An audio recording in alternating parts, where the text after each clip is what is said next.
మాతృదేవో భవ, పితృదేవో భవ, ఆచార్య దేవో భవ అంటాము. అయితే ఈ సమాజానికి కూడా మనం రుణపడి ఉన్నాం. సామాజిక రుణం తీర్చుకోవాలంటే మనకు ఆదర్శవంతుడు ఆత్మీయ మురళీకృష్ణ గారు. నిజాయితీ, నీతి, నిబద్ధత, తన జీవితాన్ని సమాజం కోసం త్యాగం చేసిన త్యాగ పురుషుడు. ఆయన వెనకబాలైనటువంటి శక్తి మల్లేశ్వరి గారు. మేడం గారిని ఇబ్బంది పెట్టాడు. ఏమిటంటే ఆయన ముక్కుసూడి తత్వం, ఆయన అనుకున్నది జరగాల.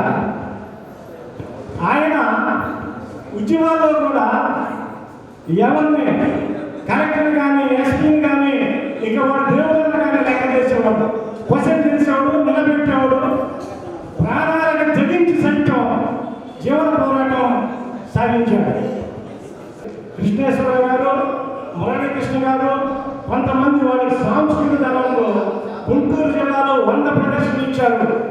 నేనా కాబట్టి చేపాలి టైటిల్ పెట్టి ఆ నేల మీద నిరసనగా వాళ్ళ ప్రదర్శన ఇచ్చారు. మొత్తం సమాజం ఆలోచించింది. అదేవిధంగా అనేకమైనటువంటి న్యాయం కోసం పోరాటం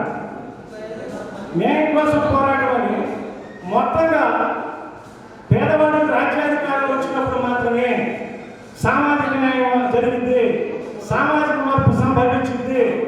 అంబేద్కర్, మహాత్మా జ్యోతిరావు ఫూలే, పెరియార్ ఈడ యొక్క అడుగుజాడలు నడిచినప్పుడు మాత్రమే, ఈడ సిద్ధాంతాలని ఫిలాసఫీని అధ్యయనం చేసినప్పుడు మాత్రమే ఈ దేశం వారసులు మనం, ఈ దేశం రాజ్యాధికారం కైవసం చేసుకుని మరి ఈ యొక్క దేశానికి నేతలు వేసిన అర్హత ఒక బీసీ, ఎస్సీ, ఎస్టీ, ముస్లిం మైనార్టీలకు మాత్రమే ఉంది.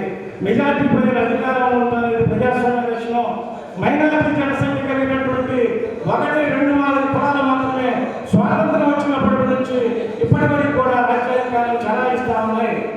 ఇది అప్రజాస్వామ్యము. కాబట్టి బీసీ, ఎస్సీ, ఎస్టీ, ముస్లిం మైనార్టీలు 50% ప్రజలు ఏకమై చైతన్యమై రాజ్యాధికారాన్ని కైవసం చేసుకున్నప్పుడు మాత్రమే నిజమైన ప్రజాస్వామ్యం ఈ దేశంలో వెల్లువిస్తుంది.